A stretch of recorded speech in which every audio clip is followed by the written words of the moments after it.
Livro de Êxodo, capítulos 5 e 6.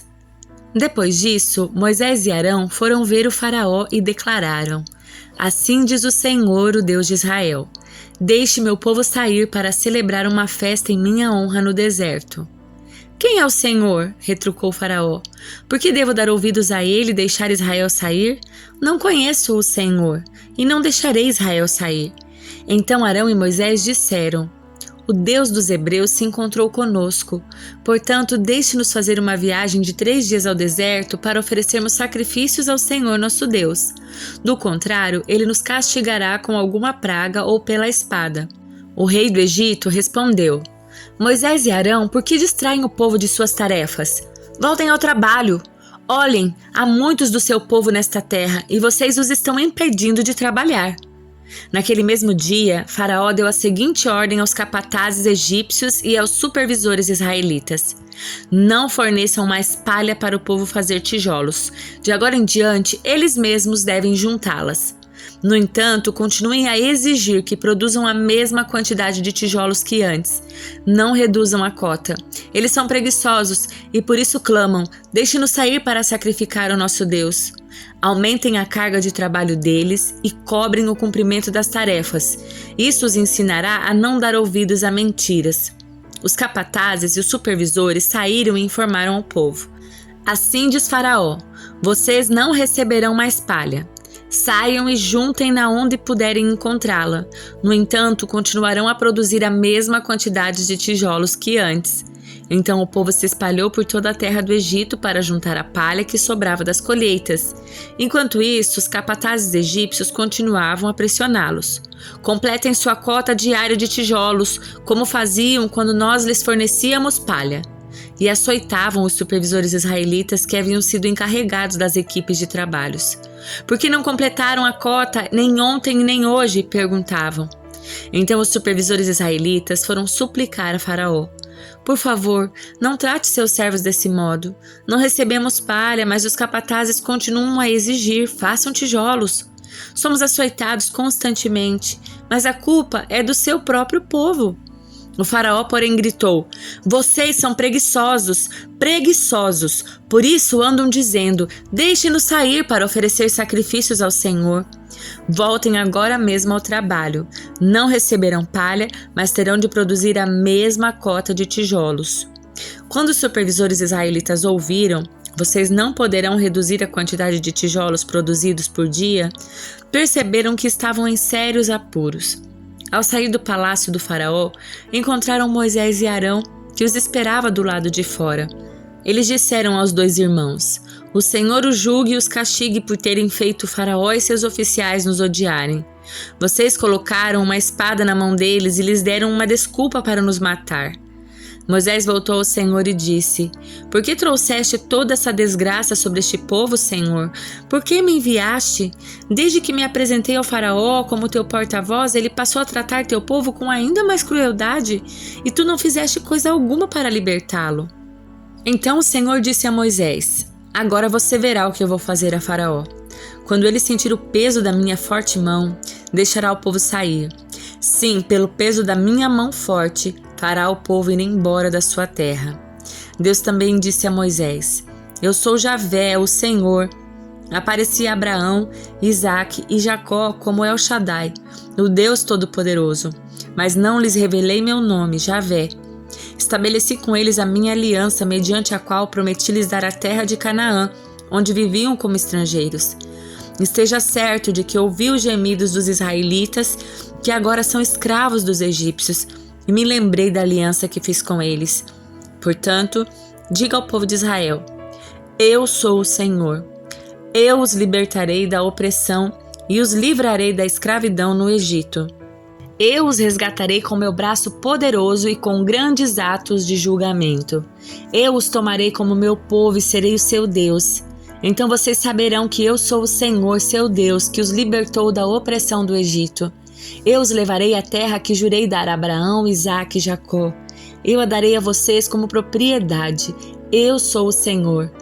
Moisés transmitiu ao povo essa mensagem do Senhor, mas eles já não queriam lhe dar ouvidos. Estavam desanimados demais por causa da escravidão brutal que sofriam. Então o Senhor disse a Moisés: volte ao faraó, o rei do Egito, e diga a ele que deixe o povo de Israel sair da sua terra. Mas Senhor, retrucou Moisés, os israelitas já não querem me dar ouvidos. Como posso esperar que o faraó me escute? Tenho tanta dificuldade para falar. O Senhor, porém, falou com Moisés e Arão e lhes deu ordens sobre os israelitas e sobre o faraó, rei do Egito, para tirarem o povo de Israel do Egito. Estes são os chefes de clãs dos antepassados de Israel. Os filhos de Ruben, o filho mais velho de Israel, foram Enoque, Palu, Esrom e Carmi. Seus descendentes formaram o clã de Ruben. Os filhos de Simeão foram Jemuel, Jamim, Oade, Jaquim, Zoar e Saul. A mãe de Saul era cananeia. Seus descendentes se tornaram os clãs de Simeão. Estes são os descendentes de Levi, conforme relacionados nos registros da família. Os filhos de Levi foram Gerson, Coate e Merari. Levi viveu 137 anos. Os descendentes de Gerson foram Libni e Simei. Cada um deles se tornou antepassado de um clã. Os descendentes de Coate foram Arão, Issar, Hebron e Uziel. Coate viveu 133 anos. Os descendentes de Merari foram Mali e Muzi. Estes são os clãs dos levitas conforme relacionados nos registros de família. Arão se casou com Joquebede, irmã de seu pai, e ela deu à luz 2 filhos, Arão e Moisés. Arão viveu 137 anos. Os filhos de Issar foram Corá, Nefeg e Zicri. Os filhos de Uziel foram Misael, Eusafã e Sitri. Arão se casou com Eliseba, filha de Aminadab e irmã de Naasson. Ela deu à luz seus filhos, Nadab, Abiú, Eleazar e Itamar. Os filhos de Corá foram Assir, Eucana e Abiasaf. Eleazar, filho de Arão, se casou com uma das filhas de Putiel e ela deu à luz seu filho Finéias. Esses são os chefes dentre os antepassados das famílias levitas relacionados de acordo com seus clãs. Foi a estes 2, Arão e Moisés, que o Senhor disse: tirem os israelitas do Egito organizados segundo seus clãs. Foram eles, Moisés e Arão, que se dirigiram ao faraó, rei do Egito, para falar sobre a saída dos israelitas daquela terra. Quando o Senhor falou com Moisés na terra do Egito, disse-lhe: eu sou o Senhor. Transmita ao faraó, rei do Egito, tudo o que eu disser. Contudo, Moisés questionou o Senhor e disse: não posso fazer isso, tenho tanta dificuldade para falar. Por que o faraó me daria ouvidos? Livro de Provérbios, capítulo 14. A mulher sábia edifica o lar, mas a insensata o destrói com as próprias mãos. Quem anda pelo caminho reto teme o Senhor. Quem escolhe estradas tortuosas o despreza. A conversa arrogante do insensato se torna uma vara que o castiga, mas as palavras do sábio o protegem. Um estábulo sem bois permanece limpo, mas é a força do boi que provê a colheita farta. A testemunha honesta não mente, a testemunha falsa respira mentiras. O zombador procura sabedoria e nunca a encontra, mas para os que têm discernimento, o conhecimento vem fácil. Afaste-se do tolo, pois em seus lábios não achará conhecimento. O prudente sabe para onde vai, mas os insensatos enganam a si mesmos. Os insensatos zombam da própria culpa, mas os justos a reconhecem e buscam reconciliação. Cada coração conhece sua própria amargura, e ninguém pode compartilhar de todo a sua alegria. A casa do perverso será destruída, mas a tenda do justo florescerá. Há caminhos que a pessoa considera corretos, mas que acabam levando à estrada da morte. O riso pode esconder o coração aflito, mas quando a alegria se extingue, a dor permanece. O desleal recebe o que merece, mas a pessoa de bem é recompensada. O ingênuo acredita em tudo o que ouve. O prudente examina seus passos com cuidado. O sábio é cauteloso e evita o perigo.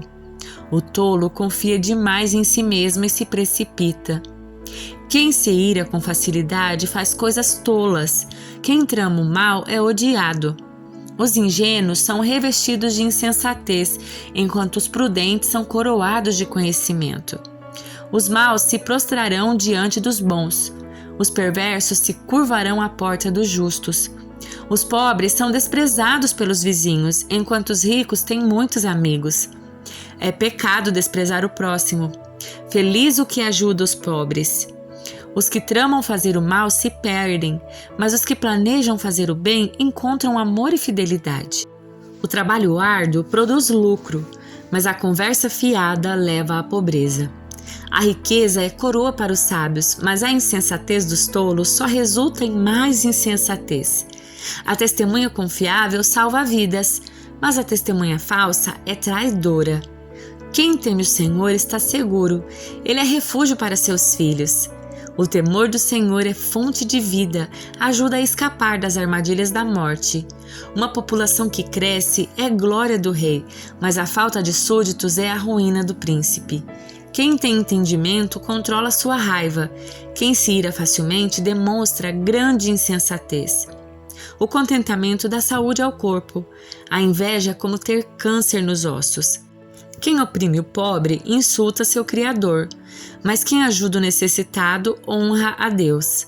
O perverso é destruído por sua maldade, mas o justo encontra refúgio mesmo na hora da morte. A sabedoria é preservada no coração sensato. Não é possível encontrá-la entre os tolos. A justiça engrandece a nação, mas o pecado é vergonha para qualquer povo. O rei se alegra em seus servos prudentes, mas se enfurece contra os que o envergonham. Evangelho de Mateus, capítulo 28. Depois do sábado, no primeiro dia da semana, bem cedo, Maria Madalena e a outra Maria foram visitar o túmulo. De repente, houve um grande terremoto, pois um anjo do Senhor desceu do céu, rolou a pedra da entrada e sentou-se sobre ela. Seu rosto brilhava como um relâmpago, suas roupas eram brancas como a neve. Quando os guardas viram o anjo, tremeram de medo e caíram desmaiados como mortos.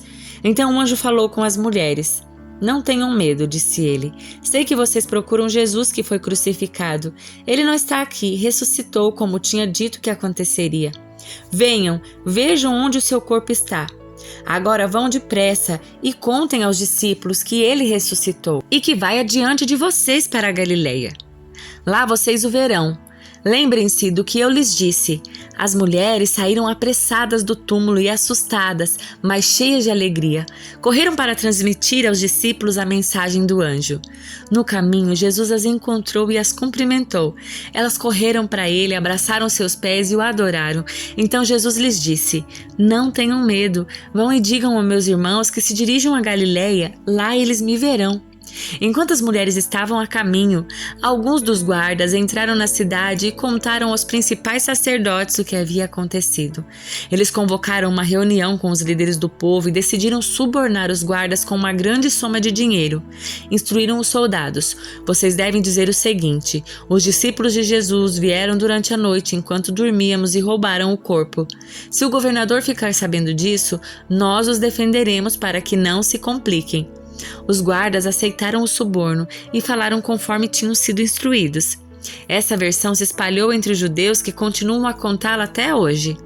Então os 11 discípulos partiram para a Galileia e foram ao monte que Jesus havia indicado. Quando o viram, o adoraram. Alguns deles, porém, duvidaram. Jesus se aproximou deles e disse: Toda a autoridade no céu e na terra me foi dada. Portanto, vão e façam discípulos de todas as nações, batizando-os em nome do Pai, do Filho e do Espírito Santo. Ensinem esses novos discípulos a obedecerem a todas as ordens que eu lhes dei. E lembrem-se disso, estou sempre com vocês, até o fim dos tempos.